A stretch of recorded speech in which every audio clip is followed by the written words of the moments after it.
Hey guys, welcome to a new video. Like, comment and subscribe if you enjoy. Without any further interruptions, enjoy the what if. Chapter 9. Clash on the Big Bridge. Zabuza, Kakashi mouthed, pulling his Hittite up, revealing his Sharingan. So finally you decided to show yourself. I thought you would know better and hide your ass in some corner after that fight in the forest. You're just lucky during that battle that I didn't have my full strength, Zabuza sneered. But this time you're not that fortunate. Today I'm not alone. He waved his hand, and the fake hunter Nin from before appeared from inside the thick mist. Kakashi's eyes narrowed. So that hunter Nin really was your accomplice. Finally realized it, huh? Zabuza smirked under his bandage. But it's too late now. Haku, go. Without any word, Haku dashed forward, aiming at the bridge builder and the three genin, Senbon ready on hand. And she was stopped by Sasuke, who jumped in her way and delivered a rolling kick to her face. Naturally, with her incredible reflex, Haku easily stopped midrun and blocked the kick. Zabuza's eyes narrowed. That brat can follow Haku's speed. Surprise, huh, Zabuza. But your opponent is me, not him. Zabuza's eyes darted back, right in time for him to block Kakashi's swing of his kunai on his exposed neck. His maniacal grin couldn't be seen as it was hidden under the bandages. Coming right at me, Kakashi. But when you do that, he formed a hand seal with his free hand. What will happen to the bridge builder and your little genin, I wonder? 4 water clones of Zabuza rose up from the ground, surrounding Sakura, Hinata and Tazuna. Their swords were raised high, ready to strike down at the seemingly defenseless people. But Kakashi just chuckled. I told you, Zabuza. You have underestimated my genin too much. 4 sickening thuds, and the clones collapsed back into water. Sakura stood firm in front of Tazuna and Hinata. Her right clenched fist was soaking wet. Wow, she muttered in shock. Did I just do what I think I did? She punched through my water clones. See that, Zabuza? We didn't spend the last week doing nothing like you did. If it hadn't been for the mask hiding his mouth, people would have seen the triumphant smirk on Kakashi's face. Zabuza gritted his teeth. Well, I admit that your genin have developed quite nicely during the last week.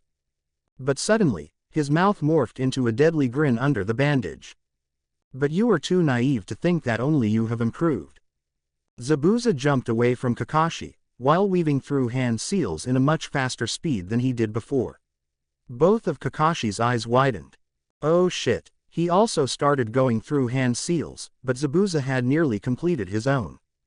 There's no time to copy Zabuza's jutsu. He had to use another one. Water style. Water dragon. Water style. Water shark bomb. The 2 creatures made of water slammed into each other and exploded, making a torrent which poured down everyone's head. Sasuke's eyes widened when Haku formed a seal with her free hand. Everyone, be careful. Too late. Water style. 1,000 needles of death. All the water falling down suddenly stopped midair and turned into needles, all aiming right at Tazuna, Hinata and Sakura. And worse, they're everywhere. From behind, in front, at sides. The deadly projectiles shot at the 3 people. There was no way for them to dodge. Earth style. Mud wall. Moving as fast as he could, Kakashi appeared in front of the 3 and slammed his hands on the ground. A wall of mud rose around everyone, covering them completely from the needle assault. Damn it, even when separated, they can still assist each other effectively, and with Tazuna here, he grimaced while stealing a glance at the bridge builder, we're in a serious disadvantage. His train of thought was interrupted when Zabuza's Kubikiribocho sliced through the earth wall. This is not the time for you to sit there and daydream, Kakashi. Fuck, was the only thought of Kakashi when he raised his kunai to block the deadly sword descending on his head. He grunted when the heavy blade clashed with the kunai, letting out a loud clang. If this continued, everyone would be killed. He must do something. The plan in his head right now was nothing but insanity, but if there was nothing they could do. Sasuke. Code 135. Sasuke's eyes widened. In Konohagakure's Shinobi Handbook, Code 135 was the order for luring enemies away from the battlefield. It meant that Kakashi wanted him to separate that hunter Nin and Zabuza. But that also meant he had to take on that hunter Nin alone. His mouth twisted into a smirk. This was the chance for him to prove himself against a powerful opponent. Fire Style. Fireball Jutsu. The signature jutsu of the Uchiha clan was launched at Haku at a surprisingly mediocre speed. The hunter Nin's eyes narrowed. Is this a joke? She took a step aside, and the ball of fire flew past her without even touching her sleeve. But then she startled when Sasuke suddenly appeared right in front of her, his fist cocked back. So fast. Haku raised her hand to block the incoming punch, but a kick immediately followed, sending her tumbling. She staggered back, but the boy didn't stop his assault there. Haku was, by no means, bad at taijutsu, but she still found that she was being pushed further and further away from Zabuza. So their aim was to separate us. Haku narrowed her eyes under her mask. She pulled out a senbon from her sleeve while blocking another kick from Sasuke. It seems I have to finish you fast. Just try, Sasuke smirked. From now on, you will be the one who has to run from my attacks. Naruto yawned and opened his eyes. Bright, warm sunlight sneaked into the room through the cracks on the windows. It was a nice morning. He winced as pain racked through his head. My head hurts. What happened? Do you even need to ask, Oni-chan? The voice of Saikyo echoed through his mind. You exhausted your own chakra last night to the very last drop. Do you know how dangerous that was? If it hadn't been for us inside you, you would have died. The slug's voice was full of irritation. Never before had Naruto heard her speaking in a tone like that. It's just like the voice of an angry mother when her child did something bad. Naruto chuckled. Don't worry, Saikyo-chan. I do that all the time, you know, and I still live. How bad can it be? Then he changed the topic, ignoring the slug whose cheeks seemed to be puffing out angrily. Say, where did everyone go? The house seems to be awfully quiet. It's 9 already, idiot, Shukaku deadpanned. Everyone has already gone for training and guarding the old man at the bridge. The only ones home right now are the lady and that Inari brat. A feeling of dread suddenly swept through Naruto's stomach. What happened? It feels just like I've forgotten something very important. Then he heard a crash in the kitchen below. Inari screamed vengeance, charged at the two rogue swordsmen head first, and got replaced by a log, which was cut into pieces. Naruto, carrying the boy by his waist, grinned foxily. You know, being a hero doesn't mean you have to rush in recklessly like that. Next to his feet, Tsunami was lying, still unconscious but wasn't harmed in any way. Inari's eyes widened in surprise and relief. Naruto, so you're one of those losers called ninja that old bag hired, huh? One of the thugs smirked. Taking you back with us surely will give us some pretty bonus. He took a step forward, and drew his sword. But Naruto just waved his hand. Look behind you first. The two looked behind, only to see two planks smashed hard at their faces. They slumped down, fainted. Take that, idiots. Naruto and his two clones grinned cheekily. Loud footsteps rose from behind him. He turned back, and saw Kurenai, Shino and Kiba running towards him. The red-eyed Jonin only needed a glance to understand what had just happened. She looked at Naruto. They're from Gatos, right? If they dare to attack a civilian house like this place, it must be for hostages. It seems Tazuna-san is also in danger right now. Then let's go help Kakashi-sensei and the other. Kiba pumped his fist into the air. Everyone nodded in agreement. Oh, and Inari, Naruto remembered. Sorry about that slap earlier. You really are strong. I'm proud of you. He gave the boy a thumb up. We're going to the bridge to help your grandpa. Can we count on you here? Of course, Naruto-nichan. Inari said with a grin full of tears. Naruto turned back to everyone. All right, he muttered. It's hero time. Ice style. Demonic crystal ice mirrors. The ultimate technique of Haku. It creates a dome of mirrors which traps her enemy inside, and which Haku can move freely between so fast normal eyes cannot hope to catch a glimpse. Combining it with her incredible skill in senbon throwing, almost no enemy can escape death when facing her. And now, Sasuke Uchiha was being trapped inside the dome of mirrors. Kakashi's eyes narrowed when the dome of ice formed at the other side of the half-built bridge. What is that jutsu? Worried about your student, Kakashi. The mocking voice of Zabuza rose as if the man himself had read Kakashi's mind. You should be, because no one will ever get out of Haku's jutsu alive. Kakashi's spine froze. What? Furthermore, the smirk of Zabuza widened even more under the bandages. I think you should save that worrying for your other students. Realizing what Zabuza had just said, Kakashi yelled. Sakura, Hinata, stay alert, there might be. Too late. From behind the two girls and the bridge builder, the demon brothers descended down on their heads, their claws raised high. Damn it! Naruto turned to the red-eyed Kunoichi who had just cursed. What's wrong, Kurenai-sensei?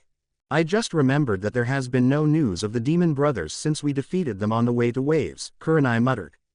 If they are able to join Zabuza, I really cannot say what will happen.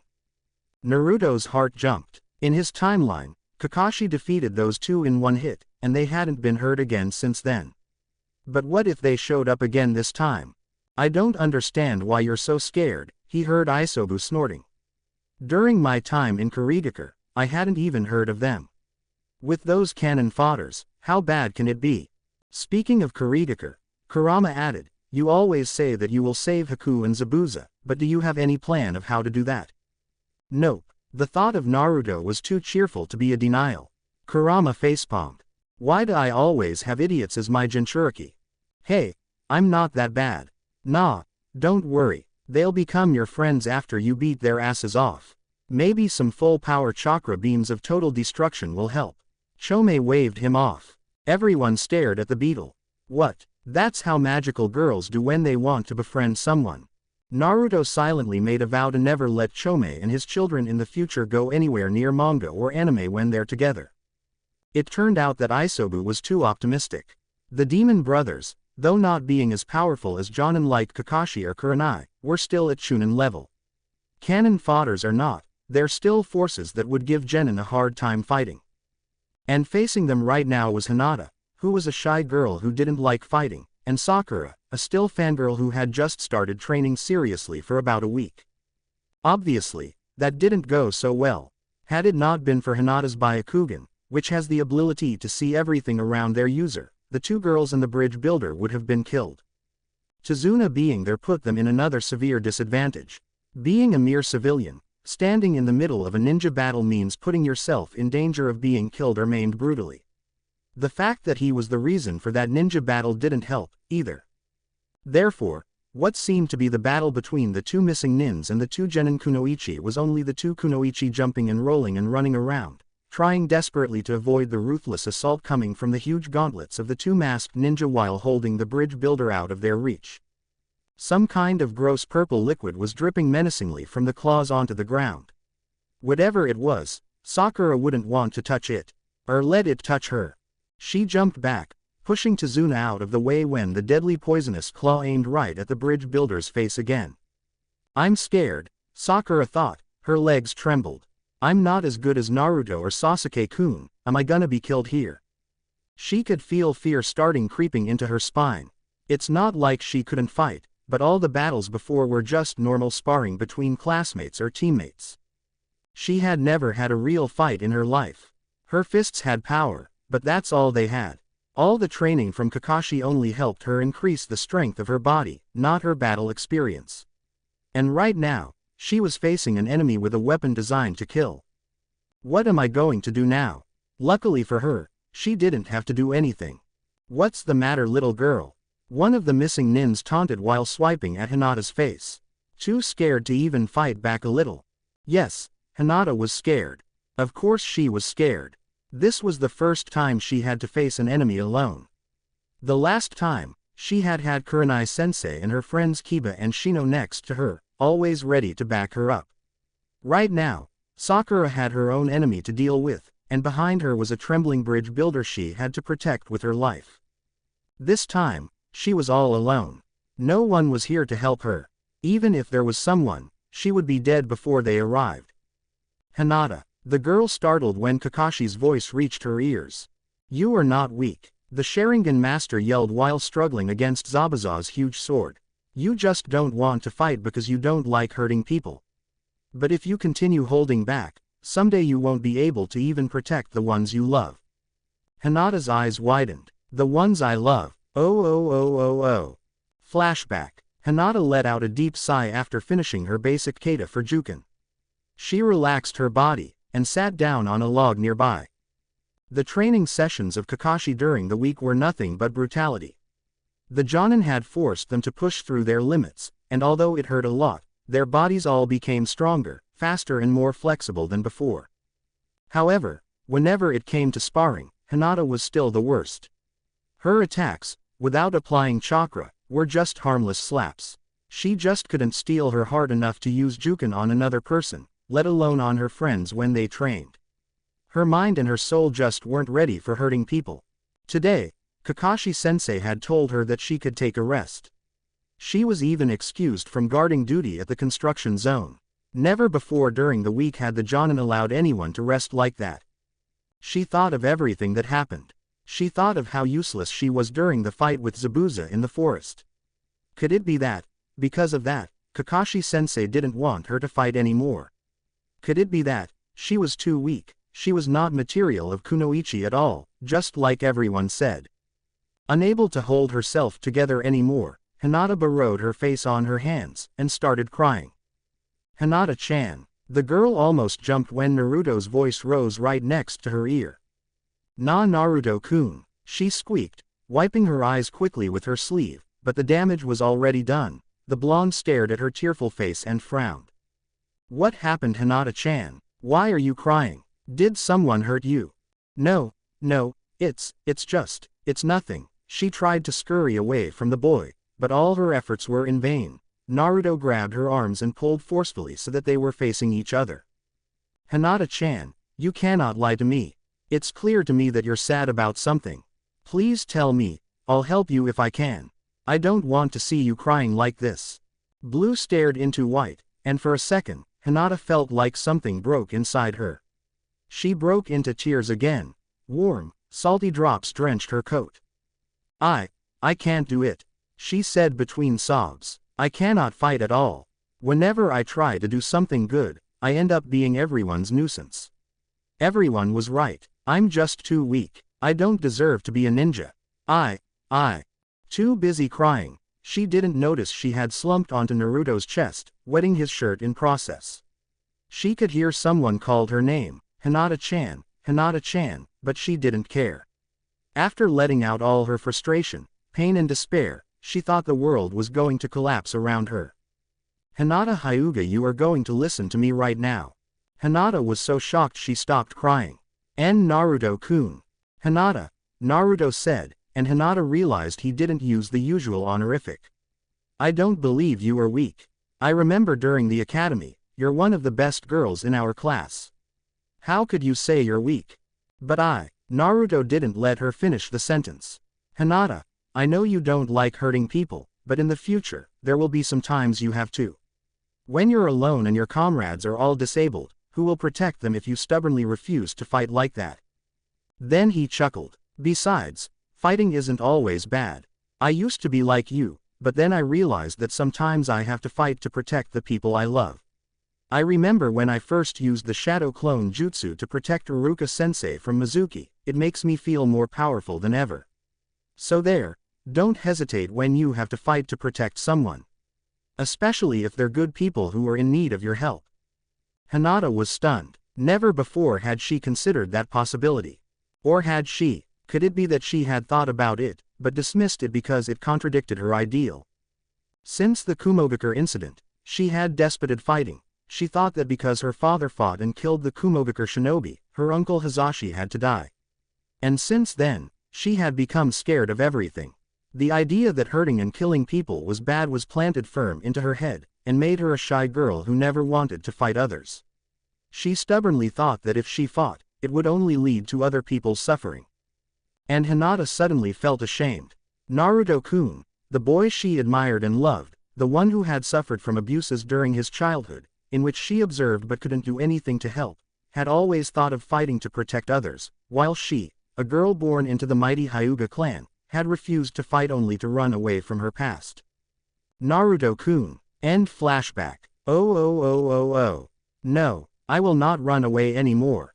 A palm full of chakra slammed at Maizu's stomach, and suddenly he felt a sharp pain, as if a knife had just been shoved into his navel. He gasped, stumbling back. What the? I will not let you harm Tazuna-san, or Sakura-san.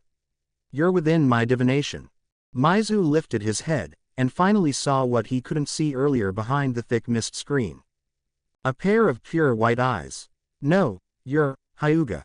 2 palms. Fingers poked his shoulders, and Maizu felt his arms becoming numb. 4 palms. Finger poked him again, and now his legs couldn't move.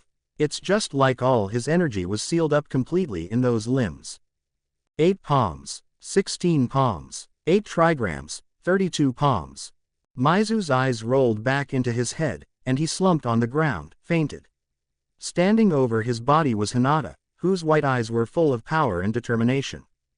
Thank you, Naruto-kun. I finally understand what you said. We will become strong when we use our powers to protect others.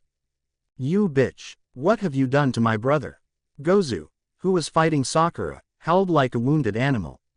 He abandoned his opponent and jumped at Hinata, who had just deactivated her Byakugan, making her unable to see him advancing towards her from behind. Die. Fang over fang. From nowhere, the combination jutsu of Kiba and Akamaru slammed at Gozu, sending him flying away. He struggled to stand up, but his eyes widened, and he collapsed into another heap on the ground. Kurenai smiled after successfully putting the missing nin into a blissful sleep with a genjutsu. Hinata, you did great. I'm very proud of you. Kakashi grimaced. He didn't have to move anywhere to see that Sasuke was screwed horribly. Since the dome of ice was erected, Sasuke had been overpowered completely. Not only he couldn't even touch Haku anymore, he also became the free dummy for the fake hunter nin to practice throwing Senbon. It was only through pure luck, or something Kakashi didn't know about, that Sasuke didn't become a human-shaped pincushion. Luckily for him, Kurenai and her team had arrived and disposed of the blasted demon brothers quickly. Kakashi let out a sigh in relief. Now the bridge builder had protection. Kurenai, you and your team, led Tazuna-san out of here, now. I will hold Zabuza off. Kurenai, as a veteran Jonin, didn't need to be asked twice. Leaving civilians in the middle of a ninja battle is never a good idea, especially when that civilian is your own client. She nodded at her team, and the 4 ninja together with Tazuna ran back the trail they arrived from, away from the battlefield. Now there was only the problem with Sasuke. He jumped away from another deadly slash of Zabuza, and threw a kunai at the ice dome. The knife whizzed through the air, aiming at the mirror containing the image of the masked hunter nin. Only to be caught easily by the ninja who emerged from the mirror. Damn it! And he felt a blur of orange flew past him. The hunter nin was knocked out of the mirror with a very hard kick to the face. And Naruto landed on the bridge with a loud thud. Hello guys. What did I miss? Nice entrance there, dude. Gyuki duly noted. I know. Naruto answered with a smug grin. He turned to Sasuke, who was now slumping inside the mirror dome. Ouch. That must have hurt. Goku winced when he saw the boy's body, now looking like a porcupine. Human's body wasn't supposed to look like that. Hey Tem. Naruto called into the dome. Why didn't you just, body flicker out of that dome instead of just standing there to take all those needles? Sasuke yelled out. You think I hadn't thought of that? Because he cannot. A kick to the ribs sent Naruto flying into the dome. Ow. Naruto screamed when he landed face first inside the ice dome. What's the big idea, hitting me when I was talking? And why do you think he won't, idiot? Sasuke gritted his teeth. Look out. A Senbon flew past them, effectively shutting both boys up when Sasuke frantically pushed Naruto away. Inside my crystal ice mirror, I am the fastest, Haku said, pulling out another Senbon from her sleeve. No movement of yours can escape my eyes, and body flicker won't help you escape my Senbon. Naruto blinked. You just explained your jutsu to us. I don't get it. Why do powerful ninja always have to explain their jutsu to enemies? Haku shrugged inside her mirror. Enough with this. Sasuke roared. If these mirrors is what give you advantages, then all we have to do is destroying them. He went through hand seals. Fire style. Fireball jutsu. The ball of fire blasted from his mouth, and did nothing to the mirrors. Damn it. My mirrors cannot be melted by normal fire alone. Your efforts were all in vain. And the 2 boys were skewered with a rain of Senbon. Again. It had been too long since the last time Naruto experienced this for him to remember how hurt this was. Ow, that was the greatest understatement of the year, Shukaku flatly noted. Oh come on. That's the only thing you could say, Shukaku-chan. Naruto yelled in his mind. You could have helped me with something, like that auto-protection thing you gave Gaara. Don't. Shukaku-chan. Me. The raccoon snapped. And that protection power is of Gaara's mother, not mine, so don't get your hope up. Okay Naruto. Don't panic, what did I do the last time I fought her? The last time, he blasted everything away with Kurama's chakra. No, that won't work. That's just too overkill, I might end up blowing the whole bridge up. I have to try something else. Wind. Naruto was sure he had just heard Matabi muttering. Huh, Sasuke has fire jutsu. Use your wind jutsu to boost the fire up, it will be able to melt the ice mirrors. Naruto's eyes widened, he had completely forgotten of collaboration jutsu. He didn't have access to his Rasenshuriken right now, but Kakashi-sensei had just taught him a wind jutsu 2 days ago. He still hadn't perfected it completely, but it would be enough. Hey Sasuke, I got a plan. Try your fire jutsu again. Huh, Sasuke narrowed his eyes. He had just tried it and it didn't work, then why? Then he saw Naruto performing hand seals, and understood immediately. He grinned, and started to weave through his own seals. Together, yeah, Naruto grinned back, Sasuke nodded. The 2 sets of hand seals were completed at the same time. Fire style. Fireball jutsu. Wind style. Great breakthrough. And the 2 jutsu combined did what one alone had not. Haku had to jump out of the mirror she was standing in right before the inferno rushed through it and vaporized half of the ice dome. What power? Oriya ah. Haku's eyes widened under her mask when the figure of Naruto bursted right through the flame. His right knuckle slammed at Haku's mask, shattering it, revealing her beautiful face. I'm sorry Zabuza-sama, I have failed you. Everything around her went dark. Why are you doing this? The question of Kakashi almost caught Zabuza off guard. I really don't understand you, Zabuza, the Cyclops continued. You're the leader of the riot against the 4th Mizukage 1 year ago, right? Why would a ninja who did such an honorable thing stoop so low to work with a scum like Gato? I don't have to explain my way of working to you. Zabuza snarled. You are a fool, Zabuza, Kakashi stated while deflecting another slash of the swordsman. After your failure at assassinating Yagura, you left Kurigakure, left all your comrades to run away alone. As far as I know, right now they're still fighting, even without your help. Do you think running away like that will help you bring freedom to Kurigakure? And now you affiliate yourself with a scum like Gato, that's just too sad. Do you really think that Gato will help you after you kill Tazuna for him? Killing intent suddenly spiked around Kakashi. Shut up. I will not listen to you anymore. Kakashi had to dodge and block frantically when his surrounding was suddenly bombarded with a furious barrage of slashes. Sorry Naruto, Kakashi thought while pulling out a scroll from his pocket. It seems I failed to help you convince Zabuza, but what must be done has to be done. Naruto stood triumphantly over Haku's body. His own body was riddled with Senbon wounds, but there was nothing his healing factor couldn't fix. Behind him, Sasuke was plucking the Senbon off his body. You shouldn't do that, you might bleed to death.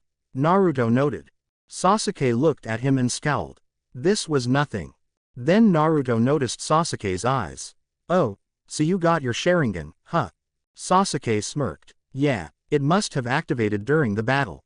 Now I'm not gonna lose to you anymore. Naruto grinned back. Oh, I'm waiting for our next spar. Then he heard the sound of 1,000 birds chirping at the other side of the bridge. His eyes widened. Oh no, Kakashi-sensei is going to kill Zabuza. Everything flew away from his head immediately. Kakashi-sensei had promised him that he would try to convince Zabuza. Kakashi-sensei, stop, he screamed, but his voice was unheard. The Jonin was running towards Zabuza full speed, his right fist was full of blue crackling electricity. 5 more steps and Zabuza's heart would be pierced. There was no time. Normal body flicker wouldn't help him reach them in time. He had to do it. Kurama, please lend me your chakra. Wait, what are you trying to do?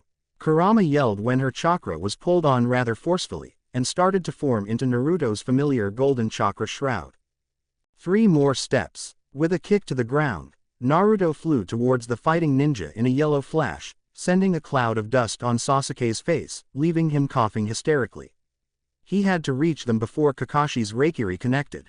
2. He wasn't gonna make it. He could arrive in time, but there's no time to stop Kakashi's hand. 1. There was only one way.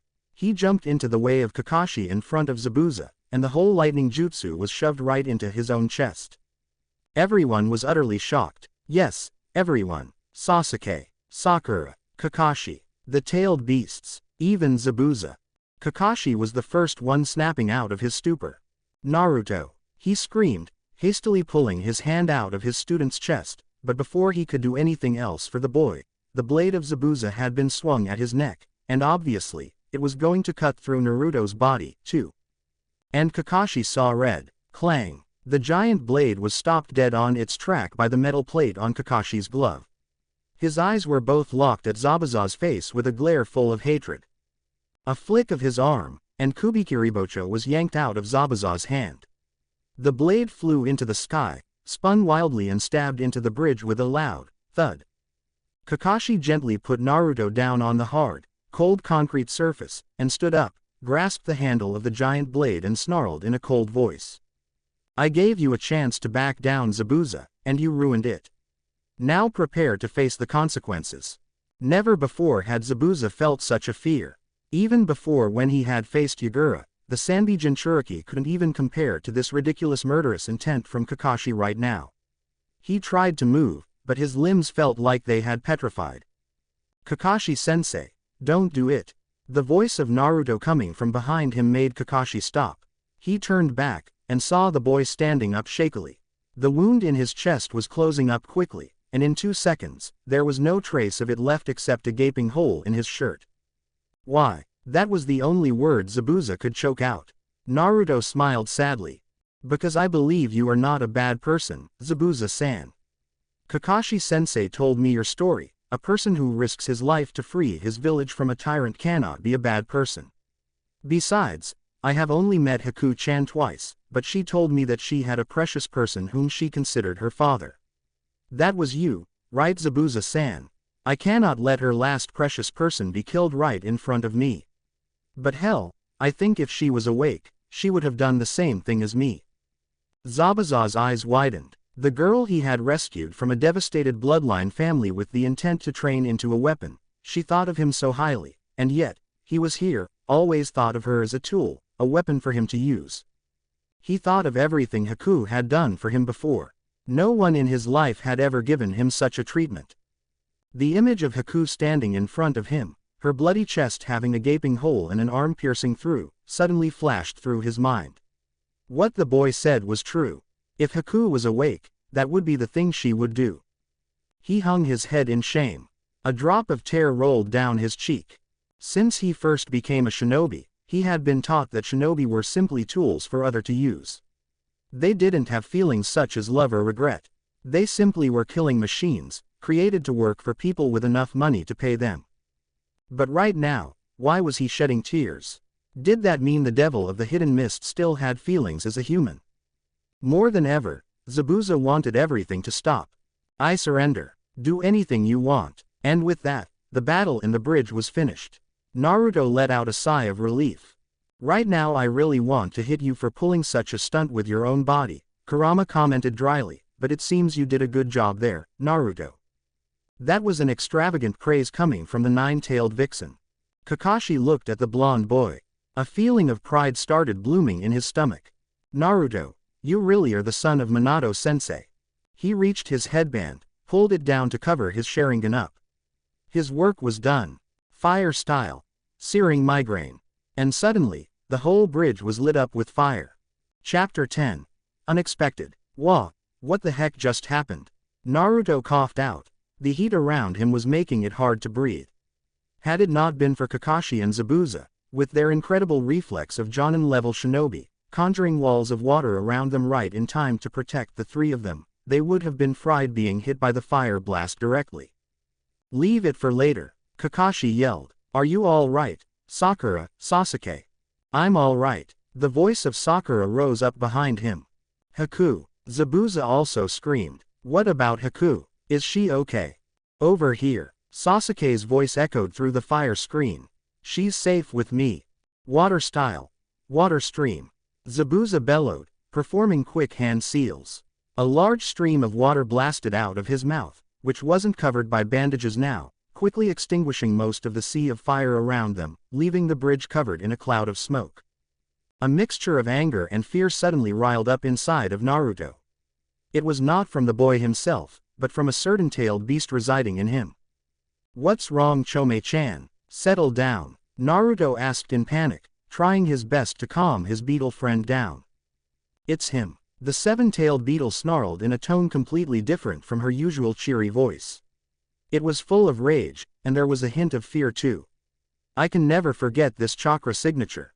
This is the one who captured me and Fu during our timeline. Who had just attacked us? Show yourself, Kakashi roared, pulling his Hittite up again. He was almost out of chakra, but this was a matter of life and death and no moment to be stingy. From within the cloud of smoke, the masked figure of Kakuzu, missing Nin of Tokigakure, stepped out. Chaos had broken out inside Naruto's belly.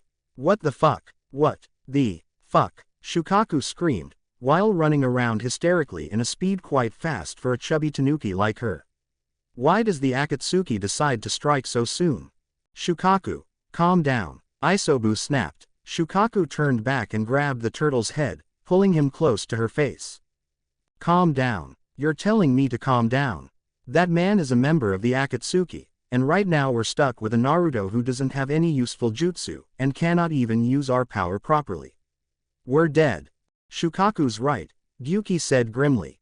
This is the man who single-handedly took down Chome and her Jinchuriki. If we have to face him right now, we're as good as dead. That's if there hadn't been any of his associations around. No, I don't think we have to worry about that. Every head turned toward Kokuo. What do you mean by that? Goku asked. Look at him, the horse answered calmly.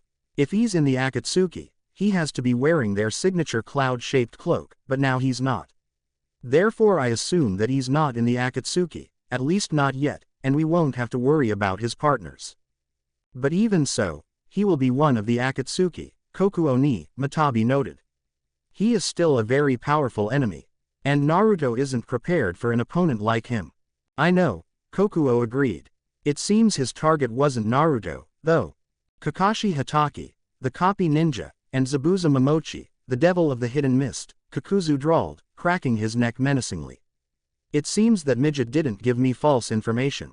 But Kurenai Yuahi, the Genjutsu mistress is not here. No matter, I'll hunt her down later. That bastard Gato, Zabuza snarled. I shouldn't have trusted him. To sell me out to the like of you. You know him, Zabuza? Kakashi asked. His eyes didn't leave the newcomer. Of course I know him. The mist shinobi growled. He is Kakuzu, bounty hunter, and missing Nin of Tokigakure. He is the one who was responsible for the death of Kushimaru, one of my teammates when I was still in the Seven Swordsmen. Ah, I still remember that one, Kakuzu laughed cruelly. 50 million Ryo bounty, not a bad little haul for a hunting day. But don't worry, your own bounty in the bingo book is not bad, either. Sweat started to drip from Kakashi's eyebrow. If what Zabuza said was true, then they're facing someone who could take down a member of the Seven Swordsmen of the Mist single-handedly, and if he had killed Kushimaru Kuriare, one of the most bloodthirsty members of the Seven Swordsmen of all people, only for the bounty, how many other powerful shinobi would that monster have hunted before, and after that? There's no doubt that they're facing an incredibly powerful enemy. And right now, the only ones capable to fight on his side were two almost exhausted Jonin. Can you still fight, Kakashi? Kakashi grimaced when Zabuza voiced the question he was having inside his own head. I can still hold out for a bit, but not for long, he answered. Great, Zabuza muttered. Then you just stay there and look pretty, I'll take on that bastard alone. That's just suicidal, Zabuza, Kakashi noted. Don't you see how powerful he is? He nearly turned all of us into barbecue with only one fire jutsu. I know, Zabuza snarled. But this is a matter of honor. This bastard will pay for messing around with members of the 7 Swordsmen of the Mist. He stood up, and brandished Kubikiribocho again. The blade of the gigantic sword gleamed as if agreeing with its wielder. How honorable, Kakuzu laughed. His laughter was dry and unamused. That Kuriare also said that before I killed him. And Zabuza snapped. He leapt at Kakuzu in a surprisingly fast speed, and swung his sword so hard the only thing everyone could see was a black flash aiming at the Takigakure missing nin's waist. And Kakuzu seemed to be too slow to dodge or to do anything else to stop the blade from cutting him in half. Die, bastard! But, much to Zabuza's surprise and horror, the blade just slammed at Kakuzu's waist and stopped dead right there. He struggled to push on, but it didn't even budge. So hard. This is the best the devil of the hidden mist can do. So pathetic. Zabuza's eyes widened when his enemy cocked his fist back. Instinct told him to withdraw his sword and use it to shield himself right before the fist landed on his chest. Flesh and bones collided with steel, causing a deafening clang, and sending Zabuza flying. The man slammed hard on the ground, bounced a few times and could only stop himself by stabbing the sword on the bridge surface. Zabuza grimaced. Both his arms felt numb and were shaking violently. What kind of human is he? His trend of thought was cut abruptly when Kakuzu covered their distance with just a leap, his fist cocked back again. Zabuza ducked and rolled away, right in time before the fist connected with the ground and made a small crater in hard concrete. Screw ninjutsu. This guy's taijutsu was one of the most horrible Zabuza had ever seen. The only one he could think of who possessed something as powerful as this was Tsunade Senju, one of the legendary Sannin. If taijutsu and kenjutsu don't work, how about ninjutsu? Water style. Giant vortex. The dangerous water cascade surged up from under the bridge and crashed down on Kakuzu's head. The missing nin was seemingly drowned under a ton of water dumping on his head. Ha! Take that, ha! Much to his horror, Kakuzu walked out from under the raging jutsu, soaking wet, but completely unharmed. The power of that jutsu was impressive, devil of the hidden mist. Your heart will make a good replacement, I must say. Sweat rolled down from Zabuza's temples. He didn't understand what the bounty hunter meant when he said, replacement, but that couldn't be anything good. However, now he understood why Kushimaru Kuriare was murdered so easily by this bastard. This enemy was way too powerful for him, no, for anyone to take on alone. Suddenly, a kunai sword passed him, aiming right at Kakuzu's head. The missing nin raised his hand to block, and the knife bounced off his skin harmlessly. He just didn't expect the kunai to explode in his face. At the same time, a hand grabbed Zabuza and pulled him back a safe distance. I thought you're not going to fight, Zabuza asked, and Kakashi answered him with a grin under his mask. Well, that's when I didn't have enough chakra, but now I have more than enough. Besides, I've promised Naruto that I won't let you die, and I'm keeping that promise. Kakashi's body was now, literally, glowing with vibrant red chakra. Oh. 1 minute ago, what do you think you're doing, Naruto? Kakashi asked when Naruto stood up, his hand holding a kunai. Do you even have to ask? Naruto stared at Kakashi as if he had lost his mind. Zabuza is losing out there. We need to help him. Are you out of your mind? Sasuke, who had just carried Haku out of the battlefield, yelled. That man was a monster. Even I know when I am outmatched. If we go out there, we'll be killed for sure. Well, if we don't, Zabuza will be killed. Naruto retorted. Sasuke bristled. I just cannot understand you, Naruto. What is that Zabuza to you, anyway? He's a murderer who had just tried to kill us. Why do we have to risk our life for him? Anger filled Naruto's head. He opened his mouth, ready to throw an insult to Sasuke's face. Naruto, as the leader of the team, I command you to settle down. The voice of Kakashi suddenly rose from behind him. Naruto snapped his head back. But, settle down. Naruto flinched when he looked at Kakashi's eyes. He gulped, and obediently obeyed the command. This time I agree with Naruto, Sasuke, Kakashi continued. Kakuzu is targeting me and Zabuza, and both of us are no match for Kakuzu.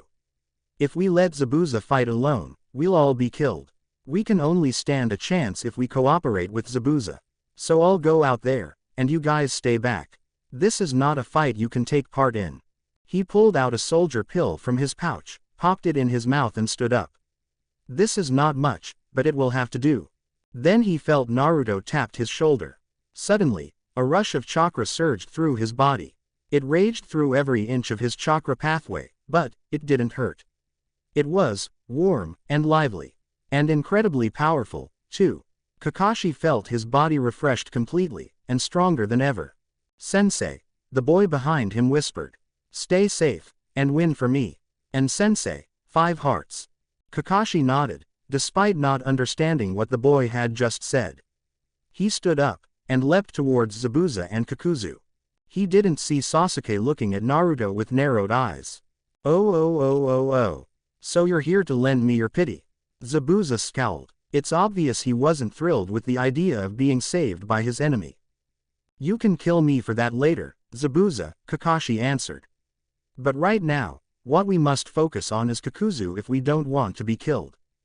"But what can we do?" Zabuza asked while glancing at Kakuzu, who was now coughing from sucking a bit of smoke into his lungs. "That bastard is just, invulnerable from all my attacks." "Don't worry, I already have an idea on how to beat him," Kakashi answered calmly, then frowned, "but first he needs to stop moving. I don't think my Ninken can bind him to the ground like they did to you before." Zabuza grimaced, but then grinned. "If that's the only thing you need, then consider it done."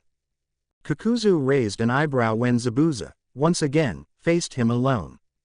"I thought you have learnt your lesson and cooperate with Kakashi. It seems like you really want to die alone, huh?" "I don't need the help of that copycat," Zabuza smirked. He brandished the blade of executioner again. "I will take you down with my own hands." "Foolish little boy." "Well, that's your own choice," Kakuzu shrugged. He made one hand seal. "Now die. Fire style. Searing migraine." The deadly fire blast was aimed at Zabuza once more, but suddenly from nowhere, Kakashi emerged and slammed his hands on the ground. Earth style. Mud wall. The wall of earth sprouted from the bridge surface, effectively blocking the sight of Zabuza and Kakashi from Kakuzu's view, and the fire jutsu exploded harmlessly on it. Now, hidden mist jutsu. The mist screen covered the whole bridge again, but this time, it was so thick that everyone on the bridge couldn't see something even if it was right in front of them. But Kakuzu only laughed. "You think that kind of child's toy can help you hide from me?" Wind style. Pressure damage.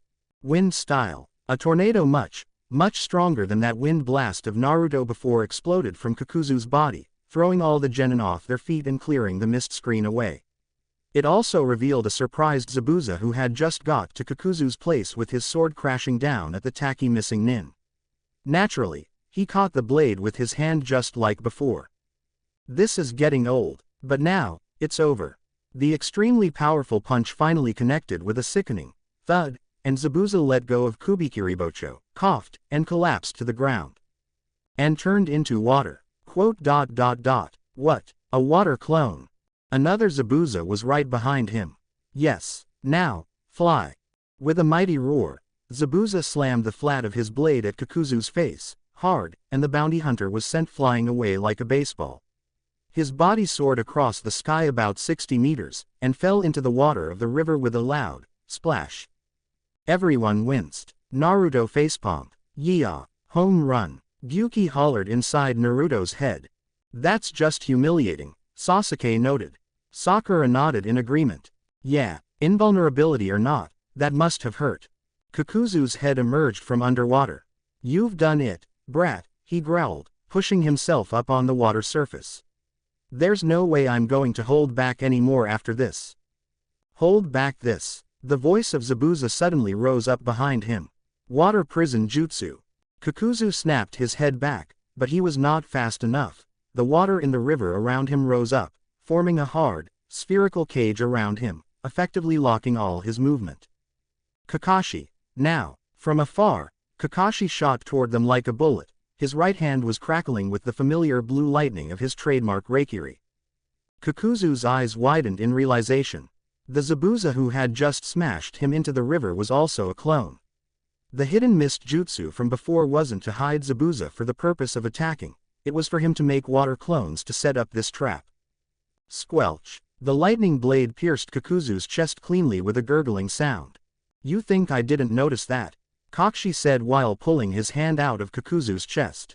You used a ninjutsu before you engaged us to harden your body to the point it was as hard as diamond. And after that, your body was impervious to water ninjutsu. Only a powerful earth-style jutsu can have that kind of effect. Sadly, even the most powerful earth technique has a glaring weakness against lightning. And unfortunately for you, I have a powerful technique of that very same element. The water prison dissolved, and Kakuzu's body fell down and sunk into the river. Kakashi and Zabuza looked at the body disappearing into the dark green water for a while. Then Zabuza spoke out. Is he really dead? Kakashi nodded. He should have been. I'm very sure that I have taken out his heart when the Reikiri landed. The two of them looked at each other. So, what now? Nothing. Zabuza shrugged. Gato betrayed me, so there is no reason for us to fight anymore. Unless, he suddenly grinned, you still want to be killed for showing pity on me. Kakashi chuckled. I appreciate your offer, but no thanks. I still have many things I want to do in my life. He reached onto his headband, covering his Sharingan up again. And his instinct screamed at him to get the hell away from the place he was standing. Zabuza, look out, but his concern was redundant.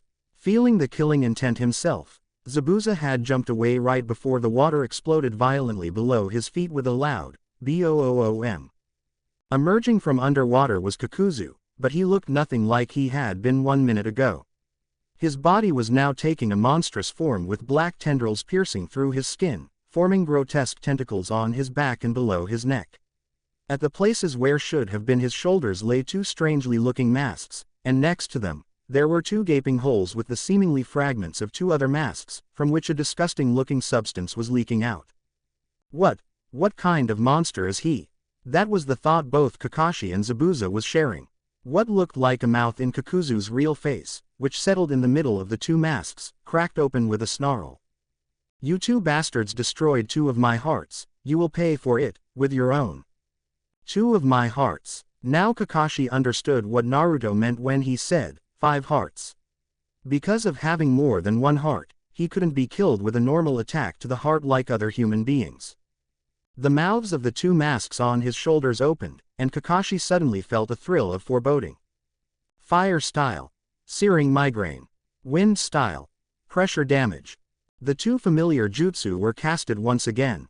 But this time, wind amplified fire, and the firestorm created was much more powerful than the combination jutsu Naruto and Sasuke had done before. Water style. Water wall.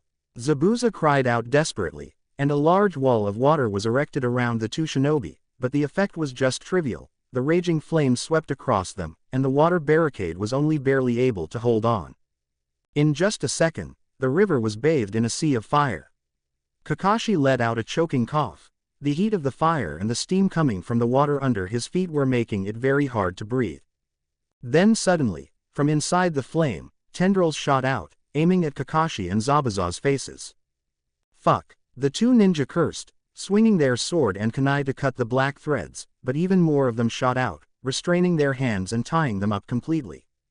Couldn't use jutsu anymore, they could just stared helplessly when Kakuzu stepped out from behind the flame while cackling menacingly. Your hearts are mine, he laughed like a psycho, while some more black threads sprouted out from his body and hovered in front of the 2 restrained shinobi, ready to impale them to rip their hearts out of their chests. Is this it? Kakashi thought, closing his eyes, is this the end of me? I still haven't fulfilled my duty with my team, with Naruto, I still haven't done anything to save Rin, and Obito. Obito. Kakashi's eyes snapped open again. How could he forget about it? He still had 1 more jutsu, which didn't require any hand seal. But he still hadn't ever used it successfully before. But there's no time to hesitate. If it didn't work, he would have to make it work. He concentrated every last drop of chakra in his body. There was only 1 chance. He needed to put everything he had into it. His Sharingan morphed into the pinwheel shape of the Mangekyo Sharingan. What is this? Kakuzu screamed in panic when a vortex appeared right in the middle of the fabric of space right on his chest and started sucking him into it. He struggled with all his might, but it was all in vain. one of his arms and the mask on that shoulder had been sucked completely into the black hole. The tendrils approaching Zabuza and Kakashi stopped abruptly on the air right when they're about to stab on their chests, and were slowly being dragged away from them. Kakashi, meanwhile, started to feel an aching tingle in his left eye socket. "Come on, keep it going, just a little bit more." "No, no, this is not happening. I'm immortal, die." Kakuzu screamed hysterically before his head was sucked into the black hole. A tendril was launched at Kakashi's heart, but missed, and stabbed the Sharingan master's stomach instead. Ugh! The Konoha Jonin cringed when the black spear impaled his stomach, his left eye snapped shut, and the black hole vanished, bringing half of Kakuzu's body into the alternate dimension. The only thing of Kakuzu remained in the battlefield was his legs and bits of the black threads in his body, which were now all sinking into the greenish water below them, releasing the two shinobi they had been binding. Kakashi slumped down. The Mangekyo technique had drained him more than he had thought. Even being charged with chakra of the Kyuubi before, he could feel his body being exhausted to the core. He only had enough chakra to keep himself stable on the water surface. For a while, the genin, Zabuza, and Kakashi himself, no one could utter a single word. They were all too appalled by the incredible jutsu Kakashi had just pulled out. Finally, Zabuza croaked. Is it over?" Kakashi didn't bother to answer. Even if Kakuzu hadn't died, without his head he would never have been able to do anything to them anymore. Besides, even if he could, there was no way Kakashi and Zabuza could handle another battle with him. Well, look what we have here. Seems like the famous copy ninja and the devil of the hidden mist are not as powerful as people say now, huh? Everyone snapped their head back to find a black-glassed midget in a suit standing on the bridgehead. A battalion of thugs fully armed was standing behind him. "Thank Kami for delivering you into my hands," Zabuza snarled. "You will die today for betraying me, Gato." "Oh," Gato smirked. "By you and what army?"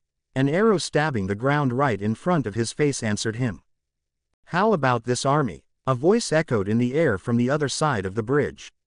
Gato looked up, and broke into sweat when seeing all citizens in the land of waves, with Inari leading, together with Team 8. Standing there, weapons ready. Besides, the voice of Zabuza suddenly rose next to his ears, who said that I need help to kill a bastard like you, Gato. Gato's arrogant smirk dropped like a rock, and he looked like he had just pissed himself. Please don't kill me," he whimpered. "Too bad," Zabuza said, and with a swing of his sword, Gato became a dead body without its head. Team 7 and everyone else sweat dropped when Zabuza continued to brutally mowing down the army of bandits. "So, our work here is done?" Naruto asked. "Yeah," Kakashi nodded, "although I think we're not going back home for a while with the bridge being damaged like this." They looked back at the bridge. What looked like a nearly completed great bridge one day ago had become riddled with holes and burning marks, and littered with corpses. No one saw a figure on a cliff afar warping away in a spiral vortex. Haku's eyes fluttered open. The first thing she knew was that she was facing a wooden ceiling, and that she was lying on a soft, comfortable bed. And after realizing that, the first thing she wanted to do was to fall into her blissful slumber again. It was too long since the last time she slept on a bed. It was much more comfortable than the sleeping bag she usually used during her constant travel with Zabuza-sama. Wait, Zabuza-sama. Everything rushed back into her head with the might of a hammer blow. She remembered the fight on the bridge, when she had been forced to use her most powerful jutsu, and the two boys from Konoha melted that most powerful jutsu with a combination of wind and fire, and she was knocked out by a punch to the face. She bolted upright and looked around. She was in a small bedroom. Wooden walls. Small desk at the corner. Naruto-kun sitting on a chair next to the bed. Electric light bulbs on the ceiling. Wait, Naruto-kun. Ah, Haku-chan, you're awake. Yes, Naruto-kun. Eep, she yelped, unconsciously pulling the blanket covering her body up, muffling her voice in the process. Despite being a powerful ninja, Haku was still a girl. And having a boy in her bedroom, well, not quite her bedroom anyway, looking at her sleeping face. Haku's face burned up dangerously, and she opened her mouth, ready to scream. Only for a hand of Naruto muffling her before any sound could come out. Shish, Naruto exclaimed in panic. Don't scream. Do you want Zabuza to castrate me? He has been trying to do that for a while after I said I would look after you when you slept. Wait. Haku's eyes widened. Zabuza-sama is still alive. Of course. Naruto gave her a foxy grin. And he seemed to be quite worried about you, Haku-chan. The embarrassment was quickly replaced by a smile of relief and happiness. Thank goodness, Haku sighed. Then she remembered. Wait, Naruto-kun, where am I? You're in Tezuna's house, Naruto answered. Gato was dead, and you probably won't want to go back to his place anyway, so. Haku winced. She could still remember how she and Zabuza had tried to kill the bridge builder when they were coming back from Konohagakure. Why did you spare me? She asked sadly. We were trying to kill you back then. We are your enemies. Not anymore, Haku-chan. Naruto shook his head. You only did that because of the contract between you and Gato. Now Gato died, all the conflicts between us are over. Besides, he chuckled, Zabuza and Kakashi-sensei worked together to defeat Kakuzu, so it's a tie now, Haku blinked. Who is Kakuzu? Oh yeah, you were fainted during their fight, right? Kakuzu was a bounty hunter who wanted to take Kakashi-sensei and Zabuza's heads. You should have seen how they fought together, it's totally awesome. Naruto nodded. Haku blinked again. This boy, just a few hours ago, she had just tried to kill him. And now, he's acting like they'd been friends for years. Haku never had a happy childhood. When she was still a child, her father had killed her mother, and had also tried to kill her. And Zabuza-sama had rescued her, and since then she had become his weapon. She only existed to kill for him, to do anything he wanted her to do, nothing else.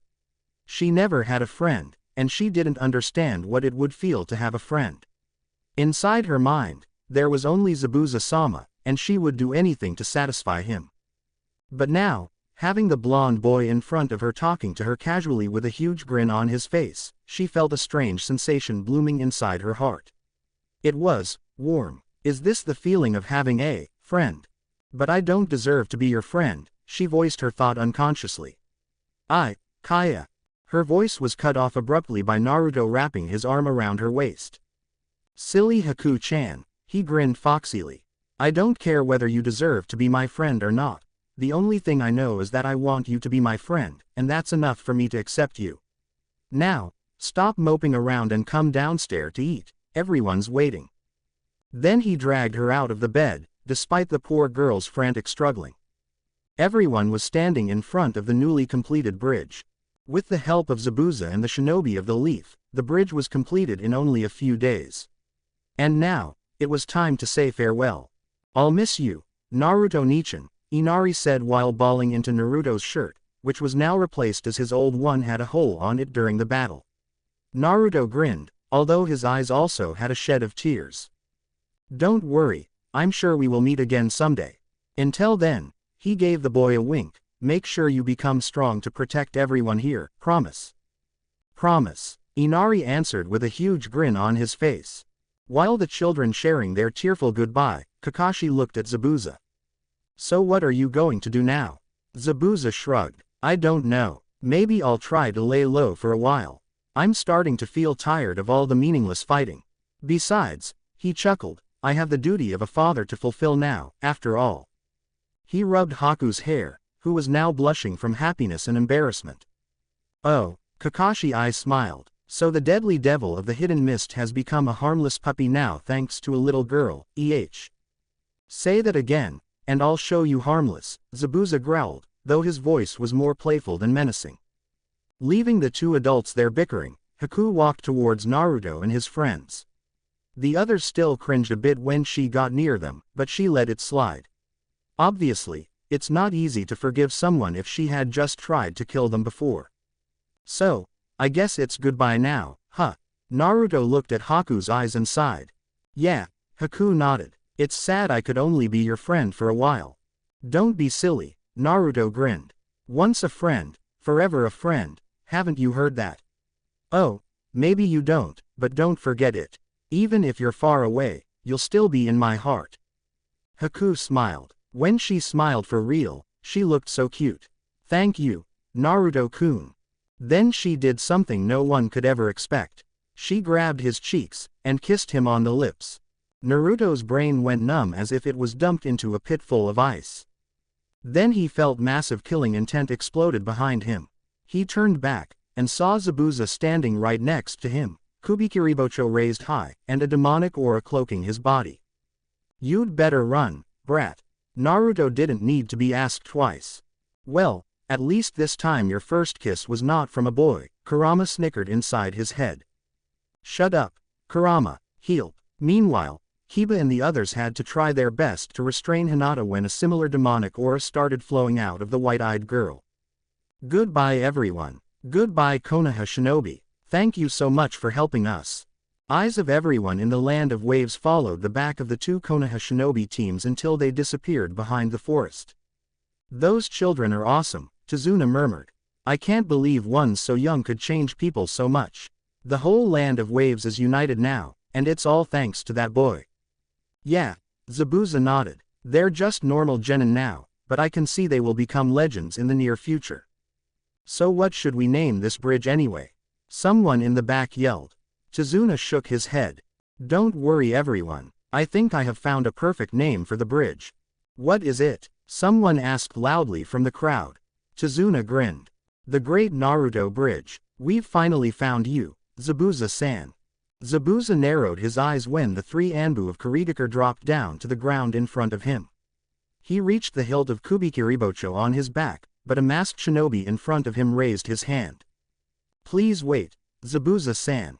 We're here to deliver a message from the new Mizukage." "A new Mizukage, huh?" Zabuza mouthed. "So the revolution has finally succeeded. Tell me, what do you want from me?" "The Mizukage invites you to return to Kurigakure, sir. She wants you to once again become the leader of the Seven Swordsmen. She promises if you return, all the bounty on your head which originates from Kurigakure will be erased completely." The Anbu pulled out a scroll from his shuriken pouch and handed it to Zabuza. "Here, sir, this will make everything clear." Zabuza glanced at the Anbu warily, then received the scroll and opened it carefully. It was, indeed, an official documentation from the Mizukage. It basically stated the same things the Anbu had just said: invitation to return to the village, forgiveness from the failed assassination, etc. But when he looked at the signature at the bottom of the letter, his eyes widened.